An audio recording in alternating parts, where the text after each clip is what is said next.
आपने कभी सोचा है हमारे दादा दादी की जिंदगी और आज की जिंदगी में इतना बड़ा फर्क क्यों है? पहले बैलगाड़ी, आज हाई स्पीड ट्रेन। पहले चिट्ठी, आज वीडियो कॉल। ये सब कैसे हुआ? इसका जवाब है आधुनिकीकरण। आधुनिकीकरण एक ऐसी सामाजिक प्रक्रिया है जिसके द्वारा पारंपरिक समाज धीरे धीरे आधुनिक तकनीक, वैज्ञानिक दृष्टिकोण, तर्कसंगत सोच और नई जीवन शैली को अपनाता है।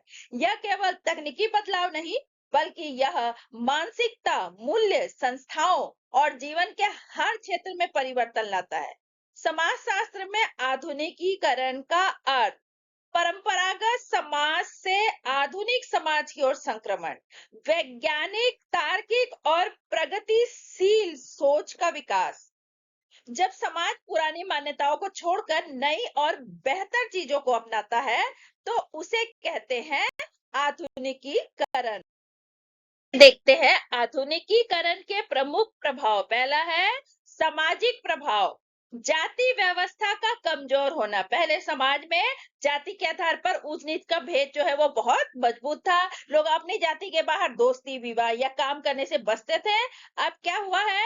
शिक्षा और शहरीकरण के कारण लोग एक साथ पढ़ते हैं और काम करते हैं। योग्यता को ज्यादा महत्व मिलने लगा है। अंतर जाति विवाह बढ़ रहे हैं। उदाहरण के लिए, आज किसी कंपनी में नौकरी जाति देखकर नहीं, बल्कि योग्यता देखकर दी जाती है। समानता और व्यक्तिगत स्वतंत्रता में वृद्धि। पहले समाज में व्यक्ति की पहचान परिवार और परंपराओं से तय होती थी। उसे अपने फैसले लेने की आजादी कम होती थी। अब क्या हुआ है? हर व्यक्ति को अपने करियर, विवाह और जीवन शैली चुनने की स्वतंत्रता मिल रही है। कानून और शिक्षा ने समान अधिकार दिए। उदाहरण के लिए, आज युवा अपनी पसंद से करियर और शादी का फैसला खुद लेते हैं। महिलाओं की स्थिति में सुधार। पहले महिलाएं केवल घर तक सीमित रहती थी और उन्हें कम अधिकार मिलते थे। आज महिलाओं को शिक्षा और रोजगार के अवसर मिले। वे आर्थिक रूप से आत्मनिर्भर बनी। समाज में उनका सम्मान और निर्णय लेने की भूमिका बढ़ी। उदाहरण के लिए, आज महिलाएं डॉक्टर, इंजीनियर, पुलिस अधिकारी, नेता आदि बन रही है। संयुक्त परिवार से एकल परिवार की ओर झुकाव। पहले संयुक्त परिवार प्रचलित थे, जहां कई पीढ़ियां साथ रहती थी। अब नौकरी और शिक्षा के कारण लोग शहरों में जाने लगे और छोटे परिवार बढ़ने लगे। उदाहरण के लिए, आज पति पत्नी और बच्चे मिलकर अलग घर में रहते हैं, जबकि दादा दादी गांव में ही रहते हैं। दूसरा है आर्थिक प्रभाव। औद्योगिकीकरण और नगरीकरण का विकास। पहले अर्थव्यवस्था मुख्य रूप से कृषि आधारित थी। गांव में लोग खेती और पशुपालन पर निर्भर थे। अब फैक्ट्रियों और उद्योग की स्थापना हुई। शहरों का तेजी से विकास। लोग गांव छोड़कर शहरों में बसने लगे। उदाहरण के लिए, कई लोग गांव से निकलकर शहरों में फैक्ट्री, कंपनी या ऑफिस में काम करने लगे। नए रोजगार के अवसर। पहले रोजगार के सीमित साधन थे। ज्यादातर लोग खेती या छोटे काम करते थे। अब उद्योग, आईटी, बैंकिंग, शिक्षा, स्वास्थ्य आदि क्षेत्रों में नई नौकरियां आई। स्वरोजगार के अवसर भी बढ़े। आज युवा सॉफ्टवेयर इंजीनियर, बैंक कर्मचारी, यूट्यूबर, डिजिटल मार्केटर आदि बन गए हैं। कृषि से उद्योग और सेवा क्षेत्र की ओर बदलाव। पहले ज्यादातर लोग कृषि में काम करते थे। अब लोग उद्योग और सेवा क्षेत्र की ओर बढ़ने लगे हैं। आय के नए स्रोत विकसित हुए। उदाहरण के लिए, एक किसान का बेटा अब शहर जाकर बैंक में नौकरी करता है या आईटी कंपनी में काम करता है। अगला है सांस्कृतिक प्रभाव। आधुनिकीकरण का असर हमारी संस्कृति पर भी गहराई से पड़ा है। यानी हम कैसे सोचते हैं, क्या पहनते हैं, क्या खाते हैं और कैसे जीवन जीते हैं। परंपराओं और रीति रिवाजों में बदलाव। पहले लोग परंपरा और रीति रिवाजों का सख्ती से पालन करते थे, कई बार बिना सवाल किए हुए। अब लोग हर परंपरा को तर्क और विज्ञान की दृष्टि से देखने लगे हैं। कुछ पुरानी प्रथाएं कमजोर या समाप्त हो रही है। नई, सरल और व्यवहारिक परंपराएं अपनाई जा रही। उदाहरण के लिए, पहले शादी विवाह में कई दिनों तक जटिल रस्में होती थी। अब उन्हें छोटा और सरल बनाया जा रहा है। पश्चिमी संस्कृति का प्रभाव। संचार माध्यमों, इंटरनेट, टीवी, सोशल मीडिया ने दुनिया को जोड़ दिया है। अब क्या हुआ है? लोग पश्चिमी देशों की संस्कृति, भाषा और आदतों को अपनाने लगे हैं। अंग्रेजी भाषा का उपयोग बढ़ा है। सोच में खुलापन आया है। उदाहरण के लिए, बर्थडे पार्टी, वैलेंटाइन डे जैसे अवसर मनाने का चलन जो है वो बढ़ गया है। जीवन शैली में परिवर्तन, खान पान, पहनावा, आधुनिकरण ने हमारे रोजमर्रा के जीवन को पूरी तरह बदल दिया है। कैसे बदला है? पारंपरिक भोजन की जगह फास्ट फूड का चलन बढ़ा। पारंपरिक पहनावे की जगह मॉडर्न कपड़े, जीन्स, टी शर्ट लोकप्रिय हुए। जीवन तेज, व्यस्त और सुविधाजनक हो गया। उदाहरण के लिए आज युवा पिज्जा, बर्गर खाना और वेस्टर्न कपड़े पहनना ज्यादा पसंद करते हैं। राजनीतिक प्रभाव, आधुनिकरण का राजनीति पर गहरा असर पड़ता है। इससे शासन की व्यवस्था अधिक लोकतांत्रिक, पारदर्शी और जन केंद्रित बनती है। लोकतंत्र और नागरिक अधिकारों का विस्तार, पहले कई समाजों में शासन राजाओं या सीमित लोगों के हाथ में होता था। आम जनता की भूमिका बहुत कम होती थी। अब लोकतंत्र मजबूत हुआ, जनता अपने प्रतिनिधि चुनती है, नागरिक को समान अधिकार जैसे शिक्षा, अभिव्यक्ति, मतदान मिले। कानून के सामने सभी बराबर माने जाते हैं। उदाहरण के लिए आज हर वयस्क नागरिक चुनाव में वोट देकर सरकार चुन सकता है और अपने अधिकारों के लिए अदालत तक जा सकता है। लोगों में जागरूकता और भागीदारी बढ़ी। पहले लोगों को अपने अधिकारों और कर्तव्यों की जानकारी कम थी, इसलिए वे राजनीति में सक्रिय नहीं होते थे। अब शिक्षा और मीडिया के कारण लोगों में राजनीतिक जागरूकता बढ़ी। लोग चुनाव, आंदोलनों और सामाजिक अभियानों में हिस्सा लेते हैं। सरकार की नीतियों पर सवाल पूछने और जवाबदेही मांगने की प्रवृत्ति बढ़ी है। उदाहरण के लिए लोग अब सोशल मीडिया या जन आंदोलन के माध्यम से अपनी समस्याएं उठाते हैं और समाधान की मांग करते हैं। अगला है शैक्षिक प्रभाव। आधुनिकरण का शिक्षा पर बहुत गहरा असर पड़ा है। इससे शिक्षा अधिक सुलभ, व्यवहारिक और तकनीकी बन गई है। शिक्षा का विस्तार और तकनीकी विकास का, पहले शिक्षा सीमित लोगों तक ही पहुंचती थी और उसमें भी अधिकतर पारंपरिक विषयों पर ही जोर देता था। अब स्कूल, कॉलेज और विश्वविद्यालयों की संख्या बढ़ी। हर वर्ग, ग्रामीण, शहरी, महिला, पिछड़ा वर्ग तक की शिक्षा जो है वो पहुंची है। तकनीकी और व्यावसायिक शिक्षा, medical, IT, skill based course का विकास हुआ है। उदाहरण के लिए आज छात्र इंजीनियरिंग, कंप्यूटर, मैनेजमेंट जैसे कोर्स करके नई नई नौकरियों के लिए तैयार हो रहे हैं। डिजिटल और ऑनलाइन शिक्षा का प्रसार, आधुनिक तकनीक ने पढ़ाई के तरीके को पूरी तरह बदल दिया। कैसे बदला है? इंटरनेट, स्मार्टफोन और एप्स के जरिए ऑनलाइन पढ़ाई संभव हुई। कभी भी, कहीं भी सीखने की सुविधा, video lecture, e books, online test का उपयोग बढ़ा है।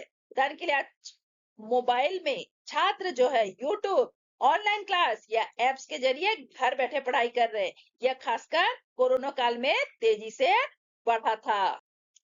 अब देखते हैं आधुनिकरण के कारण। पहला है शिक्षा का प्रसार। शिक्षा लोगों की सोच को वैज्ञानिक और तार्किक बनाती है। आधुनिकरण की सबसे मजबूत नींव शिक्षा है। शिक्षा ही वह माध्यम जो व्यक्ति और समाज की सोच को बदलकर उसे आधुनिक बनाती है। शिक्षा कैसे सोच को बदलती है? पहले लोग कई बातों को बिना सवाल किए मान लेते थे, जैसे अंधविश्वास, पुरानी परंपराएं आदि। शिक्षा क्या करती है? व्यक्ति को वैज्ञानिक सोच देती है, हर बात को तर्क और प्रमाण के आधार पर समझने की आदत बनाती है, सही और गलत में अंतर करने की क्षमता बढ़ाती है। वैज्ञानिक और तार्किक सोच का मतलब है क्यों और कैसे जैसे सवाल पूछना, किसी भी बात को प्रमाण और तथ्य के आधार पर स्वीकार करना, अंधविश्वास और गलत धारणाओं से दूर रहना। उदाहरण के लिए पहले अगर कोई बीमार होता था तो लोग झाड़ फूक या टोने टोटके पर विश्वास करते थे। अब शिक्षा के कारण लोग डॉक्टर के पास जाते हैं, दवाइयों और विज्ञान पर भरोसा करते हैं। अगला है विज्ञान और तकनीक का विकास। नई तकनीकों ने जीवन को आसान और तेज बना दिया। विज्ञान और तकनीक आधुनिकरण की सबसे शक्तिशाली ताकत है। इन्होंने हमारे जीवन को आसान, तेज और अधिक सुविधाजनक बना दिया। विज्ञान और तकनीक क्या करते हैं? नई नई मशीनें और उपकरण विकसित करते हैं, काम करने के तरीके और सरल और प्रभावी बनाते हैं, समय और मेहनत दोनों की बचत करते हैं। जीवन कैसे आसान और तेज हुआ? पहले चिट्ठी से संदेश भेजने में कई दिन लगते थे, लंबी दूरी तय करने में बहुत समय लगता था, काम अधिक मेहनत से और धीरे धीरे होता था। अब तकनीक के कारण मोबाइल और इंटरनेट से सेकंडों में बात हो जाती है। ट्रेन, बस, फ्लाइट से तेज यात्रा संभव है। मशीनें और कंप्यूटर काम को तेजी से पूरा करते हैं। उदाहरण के लिए इंटरनेट, जानकारी तुरंत मिल जाती है। डिजिटल पेमेंट, पैसे भेजना आसान और सुरक्षित। आधुनिक शिक्षा, बड़ी बड़ी बीमारियों का इलाज संभव। मशीनें, उत्पादन तेज और अधिक मात्रा में। अगला है औद्योगिकरण और नगरीकरण, उद्योग के विकास से शहरों का विस्तार। आधुनिकीकरण के साथ जब उद्योग विकसित होते हैं तो उनका सीधा असर शहरों के विकास पर पड़ता है, इसे ही हम नगरीकरण कहते हैं। कैसे उद्योग शहरों में बढ़ाते हैं? जब किसी फैक्ट्री में कंपनी या उद्योग लगते हैं तो वहां काम करने के लिए मजदूर और कर्मचारी आते हैं, उनके रहने के लिए घर, कॉलोनी, बाजार बनते हैं।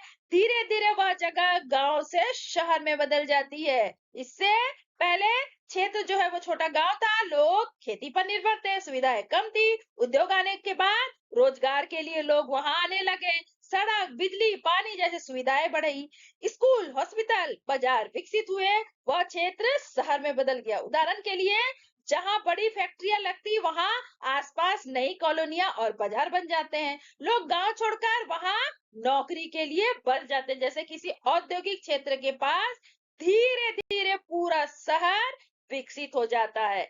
अगला है संचार के साधनों का विकास। टीवी, सोशल मीडिया और इंटरनेट से वैश्विक संपर्क दान के लिए लोग विदेशों की संस्कृति और जीवन शैली से प्रभावित होते हैं। सरकारी नीतियां, विकास योजनाएं और सुधार कार्यक्रम, उदाहरण के लिए digital India, skill India, make in India. अगला है वैश्वीकरण, दुनिया के देशों के बीच संपर्क और आदान प्रदान। वैश्वीकरण वह प्रक्रिया है जिसमें दुनिया के अलग अलग देश एक दूसरे से जुड़ते हैं और उनके बीच वस्तुओं, सेवाओं, विचारों, तकनीक और संस्कृति का आदान प्रदान बढ़ता है। ये होता क्या, कैसे होता है वैश्वीकरण? देशों के बीच जो है वो दूरी कम हो जाती है, संपर्क आसान, व्यापार, शिक्षा, संस्कृति और तकनीक का अंतरराष्ट्रीय स्तर पर आदान प्रदान होता है। पूरी दुनिया एक ग्लोबल विलेज जैसी लगने लगती है। संपर्क और आदान प्रदान कैसे बढ़ा? तकनीक और संचार के कारण, इंटरनेट, मोबाइल, सोशल मीडिया, हवाई यात्रा और तेज परिवहन। आर्थिक कारण, देशों के बीच व्यापार, बहुराष्ट्रीय कंपनियों का विस्तार। अब इसको उदाहरण से समझे।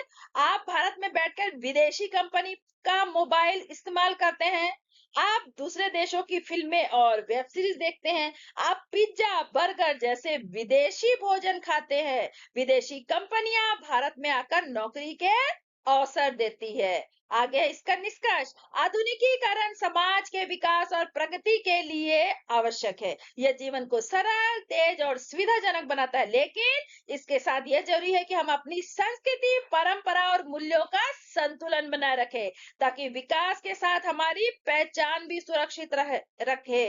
याद रखिए, आधुनिकीकरण हमें आगे बढ़ाता है, लेकिन अपनी पहचान बचाकर रखना ही असली समझदारी है। चलिए अब इसको एक कहानी के माध्यम से समझते हैं।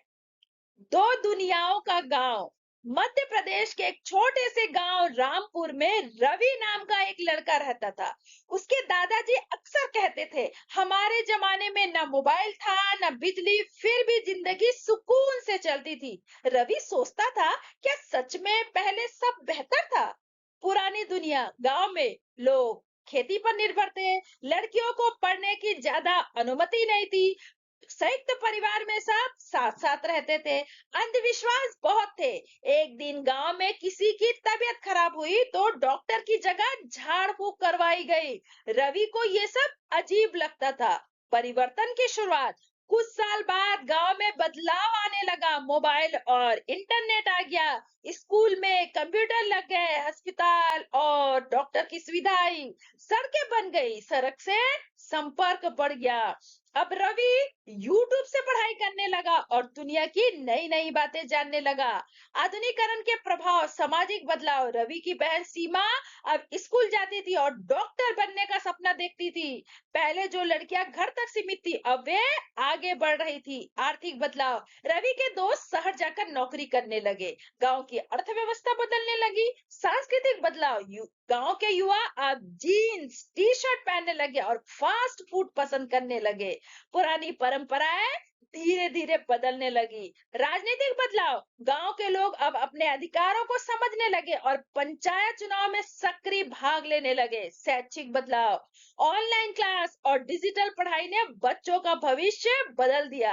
आधुनिकीकरण के कारण रवि ने समझा कि यह बदलाव ऐसे ही नहीं आया, शिक्षा ने लोगों की सोच बदली, तकनीक ने दुनिया से जोड़ा। औद्योगिकरण ने रोजगार बढ़ाया, संचार माध्यम ने नई जानकारी दी, सरकारी योजनाओं ने विकास को गति दी।